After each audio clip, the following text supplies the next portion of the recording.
mashing. So from the milling now, this is the mashing which is happening here. So we go up to 90 degrees centigrade. That's the final temperature which we have there. Everything happening outside. So we're circulating at the moment at 146,000 litres an hour. Okay, that's the speed which is turning that mash tun around. 136,000 litres. 145 cubes. Okay, that's the flow speed through the pump. What's nice about the system is that although the process controllers, and you've got one for milling and mashing, one for distillation, between the two of them they look after the wastewater treatment, and then also you've got the boiler operator who's a third part of the team. So it's a 3-man shift team, and they will operate the plant then 24 hours a day, 7 days a week.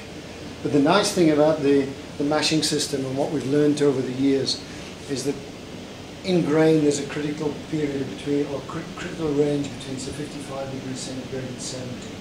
It's like if you make yourself a pap in the morning and you put hot water on it too quickly, it becomes very solid. It can even set solid. So in that period of 55 to 70 degrees, what we've learned over the years is that we put a relationship in between temperature and speed of pump.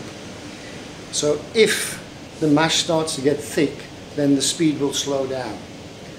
If the speed starts to slow down, it then reacts with the temperature saying you can't increase the temperature.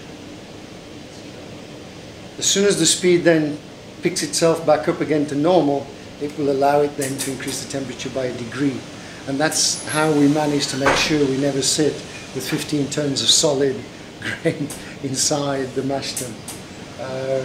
So yeah, and that's obviously because you've learned that in the past, it has happened. So yeah, little things like that help these guys because they don't sit full time behind these screens.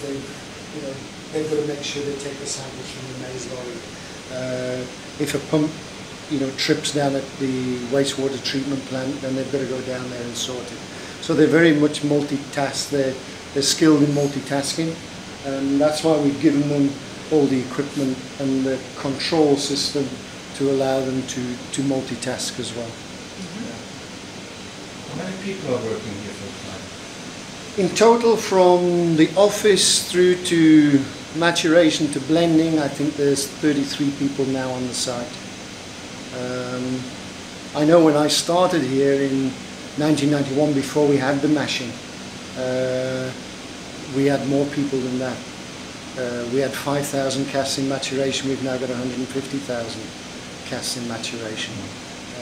So everything we've geared around is to make it as easy as possible for the people who are working here to do a committed and consistent quality job for us.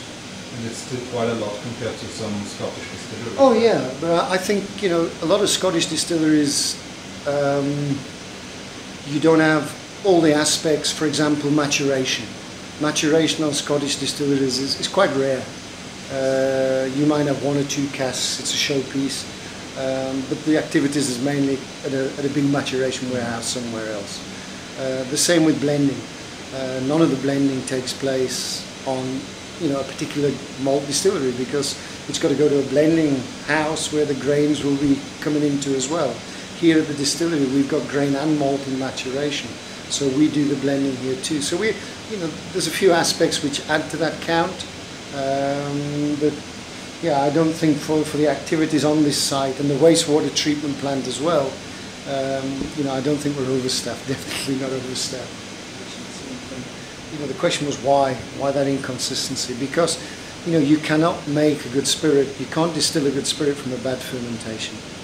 So we started looking at fermentations very closely, and in summer here when it's 40 degrees centigrade outside, it's difficult to pitch a fermentation at under 30 degrees, and the 2 byproducts of fermentation is heat and carbon dioxide. So the first 24 hours is violent, it's very active, creates a lot of heat, and it takes the yeast out of its comfort zone and it puts it under strain, and therefore you produce not good wash. And we found that, so we said, okay, we're going to have to then Firstly, we were using also wine yeast at that time when I first started here. So we work with a yeast company called Anchor, who are now part of Lallemand, and we developed 2 yeast strains, one for grain, one for malt. And after we developed the strains, we also knew then what was the optimum temperature range for those yeast to operate in. And it is actually between 30 and 34 degrees centigrade. 34 degrees, you're starting to get to the upper end. So, you know, anything between 30 32 and you're keeping that yeast very happy. So what we decided to do was that, you know, we put in a complete new set of fermentation tanks with cooling jackets on those tanks. So now, because our mashing process we're having to cool down, we will only cool it down to 30 degrees. We will pitch the yeast, rehydrate the yeast at 30 degrees, put it into the fermentation tanks, and the cooling will then automatically kick in and hold it at 30 degrees. So if you look at these, you know, 31.7, 30.1, 30, 30.1, 30.2, 29.2, that's obviously past its peak, 30, 31.1, empty tank, 31.2, 31.9, 31.4. Incredible temperature control. So what that means is it's giving us consistency of wash day in, day out. And if you've got a good quality wash, then you know chemical engineering tells you in the column what temperatures you take off what products. We've, you know, decided what, let's say, congeners we want in our spirit, what we don't want in our spirit. We know where the ones boil which we don't want.